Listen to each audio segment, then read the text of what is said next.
Humans are social animals, and if I can get a little David Attenborough on you for a moment, our remote work-from-home lifestyles sometimes distract us from our basic need for community. Since the dawn of humanity, we've relied on other people to survive, and after all these millennia, that's one aspect of human life we've never evolved past. How is this relevant to product management?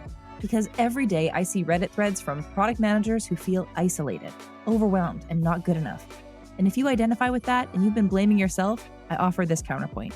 Maybe, instead of pointing inward, it's time to look outward and build up your support system.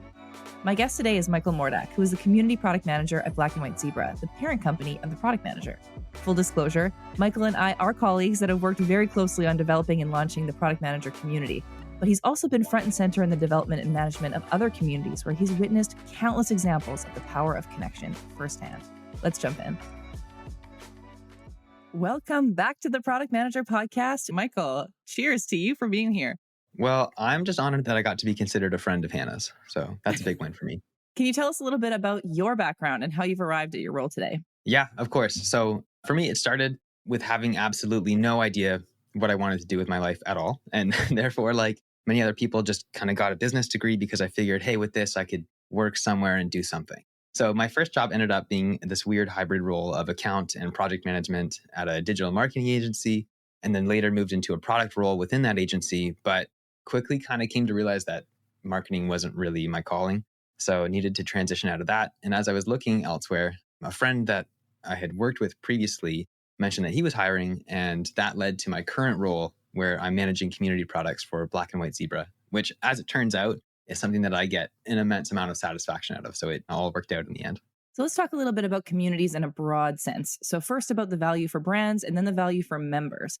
So to get started, why might a business leverage community as a tactic to support product growth and retention? Yeah, well, I think first and foremost, if community is done right, and that's the key there, is that it creates a moat for your organization. So it's a place where your target audience can foster really deep connections with your brand. These are people that are bought into your product and service, and they're far less likely to look elsewhere to satisfy the needs that they're getting from your community. And not only that, but these communities are also a place where you can develop ambassadors. And these are people who are going to go out and spread the word about your offering because they truly believe that it's going to benefit other people like it's benefited them. In this sense, you're building loyalty, you're ensuring retention among these people, and you're also creating a marketing team that's going to go help amplify the exposure of your product. And I mentioned at the beginning that, doing community right is kind of the key there, because if you're in it solely for those benefits and that's all you're trying to get out of your community is just squeeze those benefits out of it, then it's really quickly going to fall apart. And then for the member side, they obviously get connection out of this. I like to focus a lot on this because we're in this weird time where, we went through the pandemic and most of our social outlets were completely shut down. And then as we came out of this, AI has become more ubiquitous and is kind of becoming more a part of our lives. And we're starting to replace a lot of basic, but also foundational moments of connection at work with AI. And so where we might once have gone into a meeting room with somebody to use a whiteboard and brainstorm ideas or plan a project, well, now we're just doing a lot of that using AI tools, which might make us more efficient, but it's also taking away a part of that human connection. And as humans, we're built for relationships, we're built for connecting with people. And so we still need that in our lives. So again, if it's done right, members are able to gather around their shared interests and they feel like they're getting something out of it. And that's the real value that they're able to extract from communities. What are some key markers of success with respect to branded communities? Yeah, I think that a really common one you're going to hear as a kind of a key marker is, especially in communities, is hitting your engagement levels, is making sure that people are talking all the time and that there's a certain level of activity in the community. I try to shy away from using that as a real marker of success because, engagement can be done improperly.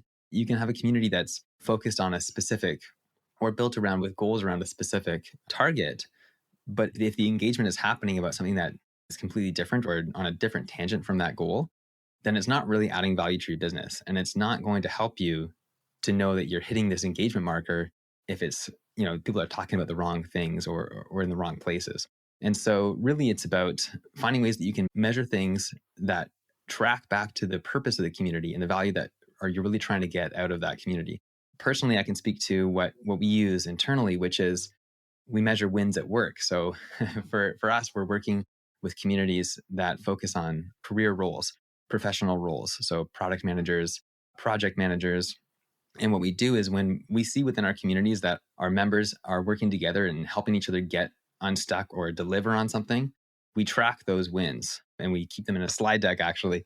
We track that number on a month by month basis to make sure that people are continuing to get value out of these communities, and we're working toward that. It's always fun to look at how you've made a difference through a community product or even through the podcast or other kinds of things that we've produced in service of helping people win at work. So I'm also privy to the slide deck, and it's really, really encouraging to watch. So when we think about member experience, what's required to deliver a great experience for our community members? Yeah, well, you're about to get an answer that some people might find annoying, but I use it a lot. And you can blame the university prof that I had a while back, but he always told me that the answer to everything is it depends. And I really think that it rings true in most situations. But the first thing I would want to know here is, what are your members expecting?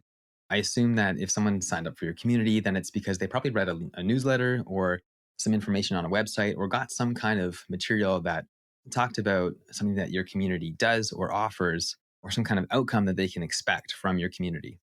So, what's required to make sure that they have a good experience is going to depend on whether that expectation is being met once they join.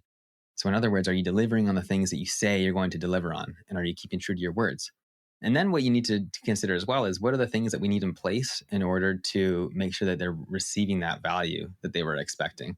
Now, that answer is kind of theoretical. So I'll use a tangible example using the product manager community. So that's a community that's hosted through the product manager website, and it's targeted specifically towards product managers working in growth stage SaaS companies. And that's actually the first thing that we say on the landing page. It's the tagline is, it's the community for product leaders steering SaaS startups to maturity. Now, if someone signs up for this community and finds that all the other members are working at places like Atlassian or Salesforce or Shopify, they might feel, these are not growth stage companies. I'm in the wrong place. And so already that's a poor member experience. Their expectations have kind of been shattered, and it's not going to go the way you want it to. One way we deliver on that is by having applications to our community. So each member applies, I review it, and then make sure that the community is a good fit given their experience and their role. And if they're not, then they don't get in. And as someone whose job it is to connect people, it's really hard to turn people away from community. I just have to be comfortable with knowing that I'm not set up to help that person in this space. So rather than waste their time and money, I'm going to limit this to the people that I'm equipped and resourced to help, so that I can make sure that their expectations are met. One more point I wanted to build on that really quickly is that after someone admitted to the community, I ask them outright in a follow-up, I ask, what are you hoping to get out of this community? So that way I can make sure that we have the right features and processes in place to meet those needs. That's like kind of a three-pronged approach, making sure that you are delivering on what you said you would deliver, but also being more particular about, this isn't a community for every single person. This is a community that's specifically for people who can relate to each other's needs and struggles and challenges. And then furthermore, making sure that you're delivering on your promises in other ways as well. So I really appreciate kind of being thoughtful about the whole experience from kind of end to end. So how do we balance maintaining a sustainable community culture with supporting the goals of the business? Yeah, I mean, that's a great question. And this one comes back to something I mentioned earlier, which was a very vague statement, I'll admit, but it was doing community right, making sure that we're doing it right. And this takes a number of things into account. So one being that from the start, the community culture has to align with the overall goals of the business. And if it doesn't, then you're on either a slow or a quick path to failure, because either you have a community that may or may not be bringing value to its members, but it's diverging from the goals of the business. So this could mean lack of revenue, lack of engagement, whatever. But at some point, you're going to reach the outer bounds, and the business is going to have no choice but to drop it or dissolve their stake in it. Or you have the opposite of that, which is the community is too focused on the goals of the business, meaning that there's an overemphasis on extracting revenue or forcing people to engage. And eventually members are going to lose interest and they're going to leave. So from the beginning, there needs to be conversation around why we are launching this community. And if the only convincing answer is because money, then it needs to be stopped. Unless it's a community about finance, in which case that's a valid answer. Everything always depends, Yeah. And I think that's the case in so many gray area fields, including this one. So let's talk a little bit about the member side. So what are the tangible benefits of joining an online community, specifically for product managers or just in general? Yeah, well, I mean, we spoke earlier about the connection that people get, which can affect people in a lot of different ways. But when it comes to the tangible benefits of community, that depends, God, again, on the type of community and what users are expecting to get out of them.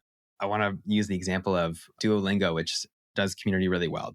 I'm sure hopefully a lot of people are familiar with Duolingo, an app that helps you learn new languages. But they run this massive community of users who get together on a regular basis in person to practice the language skills that they've learned using the app. These people who sign up for an app with the expectation of learning the language get to put that into practice and use it in a real life setting. And so for our communities, some of the tangible benefits that we like to offer is that we'll often host events where users can come away with templates or resources or some kind of learning that they can bring to their work and then put into practice to make a difference in their productivity or their day-to-day output.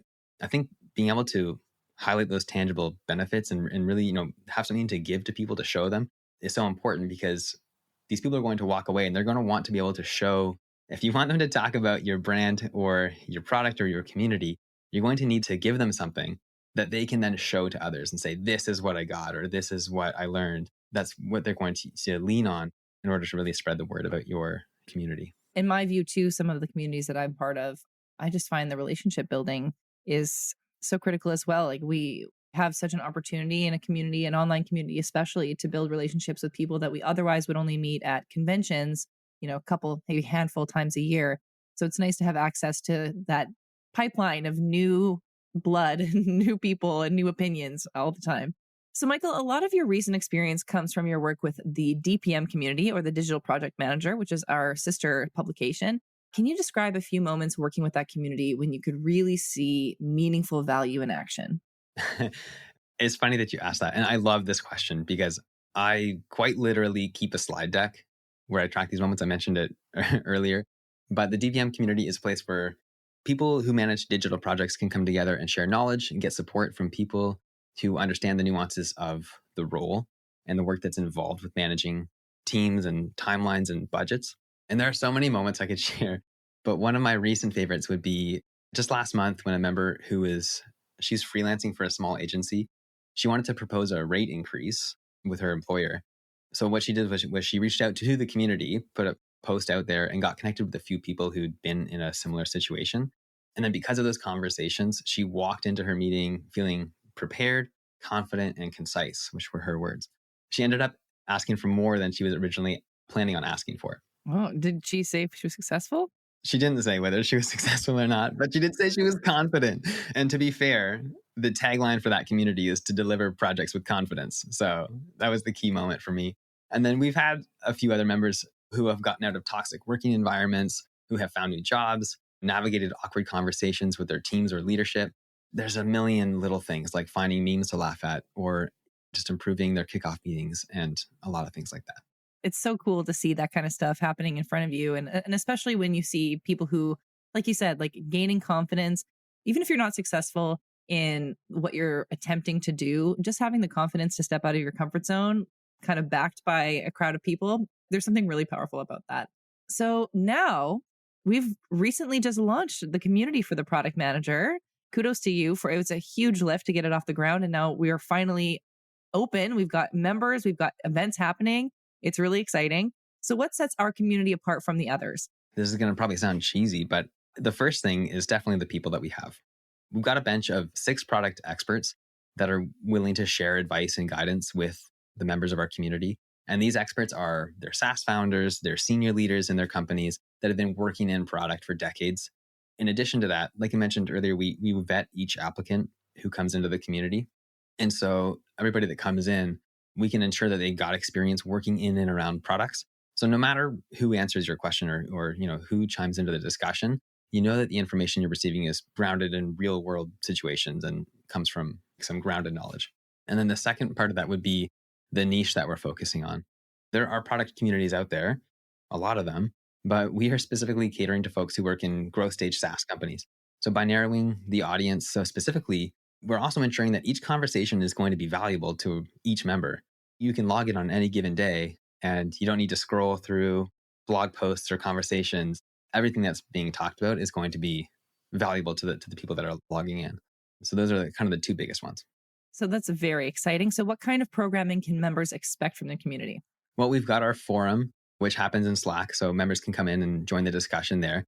Through that forum is where they'll have a lot of interactions with the experts on a daily basis. But then we've also got some events that we're running as well. So we do monthly AMAs, and the guests here will be they could be our product experts that we've got within the community. They could also be members of our editorial advisory board that contributes to a lot of the ideas and topics that end up on the Product Manager website. And we also have some guests come in and provide these sessions as well. We're also doing heads down working sessions. So these are calls that people can join, that members can join from the community to keep each other accountable for getting their work done. It allows you to block out an hour of your day so that you can get on this call and share the work that you're doing, and then actually have time to keep yourself heads down and get it done. We're also hosting these product teardown sessions. So these are really interesting. We're providing a safe space where people can bring their product or feature to the table, put it in front of a group of experienced PMs, and then get feedback on it in real time that they can then bring back to their organization and make improvements on. We have a monthly recurring session on AI solutioning. So in these ones, what we do is members will come onto the call, bring up any challenges that they're facing in their role, and then we're going to see if we can use AI to solve some of these challenges. And I know that's a little bit contradictory to what I was mentioning earlier about the human connection, but it's humans and AI together in this one. Yeah, we have to start living with the robots. It's inevitable. We have to accept it and keep moving forward. But talking about the human connection there, actually, we've also got 2 exciting ways that people can really get into groups with peers, which are through mastermind groups. So these are about 8 members of the community that will get together around a specific topic or theme, and they work on a monthly basis to overcome challenges that they're facing. And these will be facilitator led. So there's somebody who's kind of guiding the discussion and helping everybody through their challenges and problems to make sure that we're finding actionable solutions to these. Last but not least is that we've got one-to-one networking sessions. So our members on a monthly basis will get matched up randomly with somebody else from the community and get to just meet these people, learn more about them, and again, make that human connection so that there's just strong relationships within the community. The last, but maybe the most exciting event, I've got to give credit where credit is due, was your idea, Hannah, and that is our pajama parties we're planning on hosting. I'm so excited for them. I'll let you explain them because they were your idea. Full disclosure, I was kind of behind this because I can't not inject more fun into anything. And basically, we are planning on hosting some pajama parties. They're basically going to be very casual networking sessions where people will be invited to wear their true work from home gear. So whether that's pajamas or hoodies or whatever, then the point will be to just network with folks on a human level. So it'll be very little work discussion and really more focused on just activities that we can use to get to know each other, have some fun, have some laughs, and just enjoy being people in the same room together virtually. I've got this super fluffy sweater that I was actually wearing today too. Probably planning on wearing this one. It's what I wear when I'm sick or I just need to totally de-stress, and I just get all cozy up in there. So that's what I'll be wearing. I'm going to be definitely donning my best athleisure for the pajama party because it's basically as close to pajamas as I really get. But yeah, I'm really excited for it. I think that just the energy is going to be great. Thank you so much for telling us a little bit about our community, but also kind of putting into context why community is so important in general and giving us some kind of more color around why community can be such a beneficial thing for brands and product-led organizations to look at too. So Michael, where can listeners learn more and apply to join our community? They can head to the website. So that's theproductmanager.com/membership. And from there, they can read about all the things we talked about today and more. And then they can apply there to get their application in. It gets reviewed. And then from there, we move on to next steps. Awesome. Well, I'm so excited to meet more folks. I hope that there's some folks here listening that will join the community and hang out with us very soon. I'll see you, Michael, and you listeners later. Yeah, I'm looking forward to it. Thanks for listening in. For more great insights, how-to guides, and tool reviews, subscribe to our newsletter at theproductmanager.com/subscribe. You can hear more conversations like this by subscribing to The Product Manager wherever you get your podcasts.